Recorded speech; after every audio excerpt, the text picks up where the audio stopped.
দর্শক, বুধবার রাতে বাংলাদেশের ইউনিশ সরকার আবার দেখালো যে এই অন্তর্বর্তী সরকারের প্রধান এবং সমন্বয়করা কতখানি বীভৎস এবং বর্বর টাইপের। বঙ্গবন্ধু মুজিবুর রহমানের ধানমন্ডির ঐতিহাসিক বাড়ি বুলডোজার দিয়ে ভেঙে আগুন জ্বালিয়ে বাংলাদেশের মৌলবাদীরা। শুধু বঙ্গবন্ধুর বাড়ি নয়, আওয়ামী লীগের একাধিক কর্মীদের বাড়ি একই দিন এবং একইভাবে বুলডোজার দিয়ে গুঁড়িয়ে দেওয়া হয়। শুধু তাই নয়, এইসব মৌলবাদীদের উল্লাস আরও অসহ্য লাগছিল। সব থেকে চিন্তার ব্যাপার হলো পুলিশ এবং সেনাবাহিনী নীরব দর্শক ছিল, যেন ওদের পাহারায় মৌলবাদীরা দক্ষতার সাথে ধ্বংসকার্য চালিয়ে যাচ্ছে। আরও চিন্তার ব্যাপার সেটা হলো ইউনিস এবং তার সমন্বয়করা এই ব্যাপারে একদম চুপ। দেখুন, বুলডোজার দিয়ে কখনো ইতিহাস মুছে ফেলা যায় না। পাকিস্তানের আইএসআই প্রধান 21 থেকে 24 তারিখ পর্যন্ত বাংলাদেশের সরকার এবং সেনাবাহিনীর সাথে যে ম্যারাথন এবং কনফিডেন্সিয়াল মিটিং করে, তারপর থেকেই বাতাসে একটা খবর ভাসছিল যে একটা বড় কিছু ঘটনা ঘটতে চলেছে, এবং বুধবার রাত্রি আমরা সেটাই দেখলাম। আমরা ভেবেছিলাম ডোনাল্ড ট্রাম্প ক্ষমতায় আসার পর ইউনিস হয়তো সাবধান হবে, কিন্তু আর কোনো লক্ষণই নেই। ইউনিস আরও বেপরোয়া হয়ে যাচ্ছে। ইউনিস পুরোপুরি একজন ইসলামী জিহাদি হিসাবে দেশ পরিচালনা করছে। সুতরাং বাংলাদেশে আরও ধ্বংস নিলে আমরা দেখতে থাকব, কারণ মৌলবাদী ইউনিস এখন আইএসআই এর পরিকল্পনা মাফিক কাজ করছে। একটা সময় ইউনিসেরও ক্ষমতা বাইরে চলে যাবে। পাকিস্তানের আইএসআই এবং পাকিস্তানের সরকার যা ইচ্ছা তাই করবে। এই ঘটনার পরে পূর্ব প্রধানমন্ত্রী শেখ হাসিনা তার তীব্র প্রতিক্রিয়া জানিয়েছে। সেই প্রতিক্রিয়া আপনাদের এখন শোনাবো। কৃষক, শ্রমিক, ছাত্র জনতা, সরকারি ও অসরকারি কর্মকর্তা কর্মচারী থেকে শুরু করে কেউ রেহাই পাচ্ছে না। পুলিশ বাহিনী কেউ রেহাই পাচ্ছে না। এদের ধ্বংসের খেলা আর রক্তের খেলা আজকে বাংলাদেশকে ক্ষত বিক্ষত করে দিচ্ছে। যেখান থেকে জাতির পিতা স্বাধীনতার ঘোষণা দিয়েছিলেন, পাকিস্তানি হানাদার বাহিনী তাকে গ্রেপ্তার করে নিয়ে গেছিল। এই ঘটনার পর ইতিহাস আমাদের গৌরবের ইতিহাস, আমাদের বিজয়ের ইতিহাস। এই ইতিহাসকে মুছে ফেলতে পারবে না। আমি জানি এটা মুছে ফেলার চেষ্টা হচ্ছে। সংবিধানকে ধ্বংস করা, জাতীয় পতাকা ধ্বংস করা, অনেক চেষ্টাই করা হয়েছে, কিন্তু লাখো শহীদের রক্তের বিনিময়ে যে পতাকা পেয়েছি, যে সংবিধান পেয়েছি, যে স্বাধীনতা পেয়েছি, তা ওই কয়েকজন বুলডোজার দিয়ে ভেঙে গুড়িয়ে দেবে এ শক্তি তাদের হয়নি এখনো। এটা তাদের দুর্বলতার প্রকাশ। তারা একটা দালান ভাঙতে পারে, কিন্তু ইতিহাসকে তারা ধ্বংস করতে পারে না। ইতিহাস কিন্তু তার প্রতিশোধ নেয়, এটাও তাদের মনে রাখতে হবে। একবার মুছে ফেলা হয়েছিল 75-এর পর, এরপরে আবার এখন শুরু। যারা এটা করছে তারা তাদের হীনমন্যতার পরিচয় দিচ্ছে। তাদের কাছে বোধহয় বাংলাদেশের স্বাধীনতাটা পছন্দ হয় না, ওই পাকিস্তানিদের অধীনে থাকা আর তাদের পদলেহন করাটাই তাদের বোধহয় পছন্দ। আজকে অন্তত আমরা বলতে পারি, জাতির পিতার স্বাধীনতার পর যুদ্ধ বিধ্বস্ত দেশ যখন গড়ে তোলেন, তখনও কিন্তু ছাত্রছাত্রীদের বিনামূল্যে বই দিতেন। ব্যাংকের ম্যানেজারের পদ 6,000 টাকা বেতনের চাকরি 90 সালে পেয়েছিলেন। আমি 96-তে সরকার আসার পরে এই গ্রামীণ ব্যাংকে 400 কোটি টাকা দিয়ে এই গ্রামীণ ব্যাংকটাকে আমি দাঁড় করিয়ে দিই।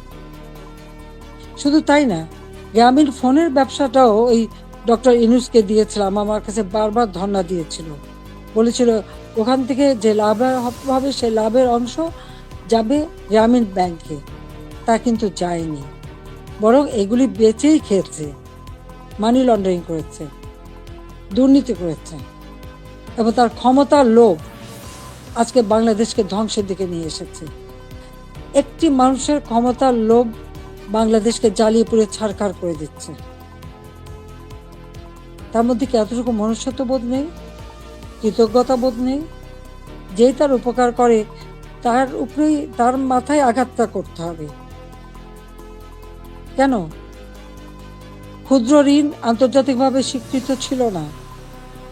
এই ডক্টর ইউনূসেরই অনুরোধে আমি নিজে তার সম্মেলনে উপস্থিত হই, যেখানে স্পেনের রানী কুইন সোফিয়া এবং হিলারি ক্লিন্টন তারা উপস্থিত হন, আমি উপস্থিত ছিলাম বলে প্রধানমন্ত্রী হিসেবে। এবং ক্ষুদ্র ঋণ জাতিসংঘে যাতে স্বীকৃতি পায় সে ব্যবস্থাও আমি করেছিলাম। কিন্তু কত বড় বেঈমান মুনাফিক যে তার ক্ষমতা লোভ এমন পর্যায়ে চলে গেল যে সে আমাকে আর রেহানাকে হত্যা করার পর্যন্ত পরিকল্পনা করলো। আপনারা দেখেছেন গত সেপ্টেম্বর মাসে জাতিসংঘ যখন যায় সেখানে বিল ক্লিন্টন ফাউন্ডেশনে দাঁড়িয়ে ইউনূস সাহেব কি বক্তৃতা দিলেন যে এই আন্দোলন, কোটা আন্দোলন, এটা কোনো ছাত্র জনতার আন্দোলন ছিল না, এটা ছিল তার মেটিকুলাসলি ডিজাইনড আন্দোলন, যা তার মাস্টার মাইন্ডের মাধ্যমে করা। ওই মাহফুজ আলমকে তার পরিচয় করে দিয়েছিল মাস্টার মাইন্ড হিসেবে। তার অর্থটা কি? ছাত্রদেরকে বিভ্রান্ত করা হয়েছে।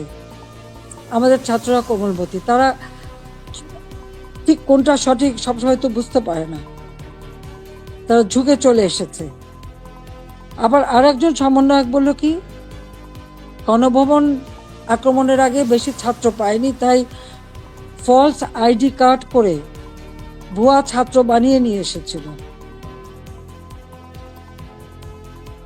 তার মানে এদের উদ্দেশ্যটা কি ছিল? আমি আজকে জাতির কাছে এটা জানতে চাই এবং জাতির কাছে আমি বলবো, 15ই আগস্ট আমরা 2 বোন বেঁচে গিয়েছিলাম, এটাই কি আমাদের অপরাধ? বাবা মা ভাই সব হারিয়েছিলাম, সব হারিয়েও সেই শোক ব্যথা বুকে নিয়েও ফিরে এসেছি বাংলাদেশের মানুষের কাছে। কেন? আমি খুব অবাক হই বাংলাদেশের এই রকম একটা অশনীয় পরিস্থিতিতে ভারত কি করে বাংলাদেশকে সব রকম সাহায্য করে যাচ্ছে। খাদ্য বস্তু মানে চাল ডাল গম আলু পেঁয়াজ সবই পাঠাচ্ছে। শুধু তাই নয়, ঢাকায় ভারতীয় হাই কমিশনারের অফিসে যে প্রজাতন্ত্র দিবস উপলক্ষে এই অন্তর্বর্তী সরকারের কয়েকজন তীব্র ভারত বিদ্বেষী মন্ত্রীকে আমন্ত্রণ জানানো হয়। শুধু তাই নয়, হিন্দুদের মির্জাফর গোবিন্দ পাওয়ানিকেও আমন্ত্রণ জানানো হয়, যেখানে শয়ে শয়ে হিন্দু খুন করা হচ্ছে, তাদের বাড়ি জ্বালিয়ে দেওয়া হচ্ছে, মন্দির ভেঙে দেওয়া হচ্ছে, সম্পত্তি লুট করা হচ্ছে। তা সত্ত্বেও মোদী সরকার কি করে বাংলাদেশকে সব রকম সাহায্য চালিয়ে যাচ্ছে। এই অবস্থায় এমনকি 130 কোটি টাকার বাজেটে স্যাংশনও করা হয়েছে বাংলাদেশকে দান করার উদ্দেশ্যে। আমরা যে সমস্ত জাতীয়তাবাদী নাগরিক আছি এবং নিয়মিত বাংলাদেশের খবর রাখি, মৌলবাদী ইউনিসের আচরণে যত না চিন্তিত, তার থেকে আমরা ভীষণ চিন্তিত মোদী সরকারের এই অবস্থা দেখে। মোদী সরকার যেন কেমন চুপ হয়ে গেছে। তো বন্ধু, আজকের জন্য এই পর্যন্ত।